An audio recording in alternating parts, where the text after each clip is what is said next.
സംസ്ഥാനങ്ങൾ ഗുജറാത്ത് പോലെയും മുഖ്യമന്ത്രിമാർ നരേന്ദ്രമോദി പോലെയും ആവണം. ഒരിക്കൽ ഇന്ത്യയിലുടനീളം മുഴങ്ങിക്കേട്ട മുദ്രാവാക്യമാണ്. എന്നാൽ അച്ഛാ ദിൻ പ്രതീക്ഷിച്ച് വോട്ട് ചെയ്ത ജനങ്ങൾക്ക് കിട്ടിയതാകട്ടെ ആസൂത്രണ കമ്മീഷൻ പിരിച്ചുവിട്ട് പഞ്ചവത്സര പദ്ധതികൾ തകർത്ത് ജനക്ഷേമ പദ്ധതികളെല്ലാം ഇല്ലാതാക്കി തൊഴിൽ നിയമങ്ങൾ പൊളിച്ചെഴുതി സാധാരണക്കാരന്റെ വികസന സ്വപ്നങ്ങൾ പാടെ തകർത്ത് മണ്ണും വെള്ളവും വായുവുമെല്ലാം കോർപ്പറേറ്റുകൾക്ക് തീരെഴുതി നൽകി 50 പൈസയ്ക്ക് ലഭിക്കേണ്ട മരുന്നുകൾ പോലും 5-10 മടങ്ങ് അധിക വിലയ്ക്ക് വാങ്ങേണ്ടി വന്നു. ട്രെയിൻ യാത്രാ നിരക്ക് കൂട്ടി. ക്രൂഡ് ഓയിലിന്റെ വില കുത്തനെ ഇടിഞ്ഞിട്ടും പെട്രോളിയം ഉൽപ്പന്നങ്ങളുടെ വില കുറച്ചില്ല.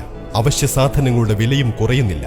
മറുപക്ഷത്താകട്ടെ ഫാഷിസ്റ്റുകൾ അധികാരത്തിലെത്തിയതോടെ സോഷ്യലിസം ഇല്ലാതാകുന്നു. ഗാന്ധിഘാതകനായ ഗോഡ്സെയുടെ പ്രതിമ സ്ഥാപിക്കാനും ക്ഷേത്രം പണിയാനും തുടങ്ങി. ഗാന്ധി വധവുമായി ബന്ധപ്പെട്ടതടക്കം 1.5 ലക്ഷം ഫയലുകൾ പാർലമെന്റിൽ നശിപ്പിച്ചു. 800 വർഷങ്ങൾക്കു ശേഷം ഇന്ത്യക്ക് ഹിന്ദു ഭരണാധികാരിയെ ലഭിച്ചെന്ന് സിംഗാൾ പ്രസ്താവിച്ചു. ഞങ്ങളുടെ അന്തിമ ലക്ഷ്യം ഹിന്ദു രാഷ്ട്രമാണെന്ന് RSS ന്യൂനപക്ഷ വിഭാഗം മേധാവി വിരാട് പാട്സ്പോ പറയുകയുണ്ടായി. ഗോഡ്സെയും ഗാന്ധിയും മഹാന്മാരെന്ന് സാക്ഷി മഹാരാജ്.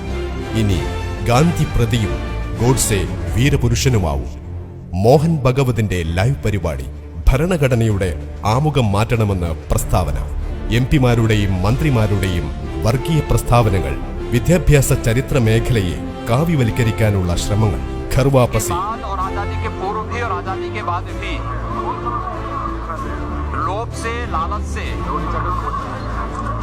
ഇങ്ങനെ ഹിന്ദു രാഷ്ട്രമാക്കാനുള്ള സജീവ ശ്രമങ്ങൾ നടക്കുകയാണ്.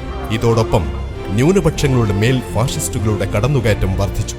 ഭയപ്പെടുത്തി കീഴ്പ്പെടുത്തുക എന്ന ശ്രമമാണ് ഇപ്പോൾ എവിടെയും നടക്കുന്നത്.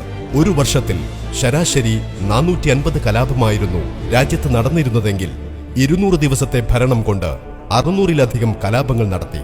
UP-യിൽ മാത്രം 500-ലധികം ഏറ്റുമുട്ടലുണ്ടായി. ക്രിസ്ത്യാനികളെയും വെറുതെ വിട്ടില്ല.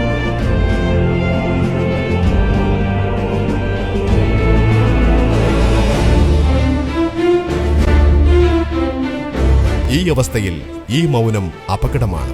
കീഴടങ്ങലോ ഒതുങ്ങിക്കൊടുക്കലോ അല്ല. ഗുജറാത്ത് കലാപം അറിയില്ലെന്നു പറയലല്ല, മറിച്ച് അപകടത്തിന്റെ മൗനം വെടിയുക, നിലനിൽപ്പിന്റെ ശബ്ദമുയർത്തുക. ഈ മൗനം അപകടം.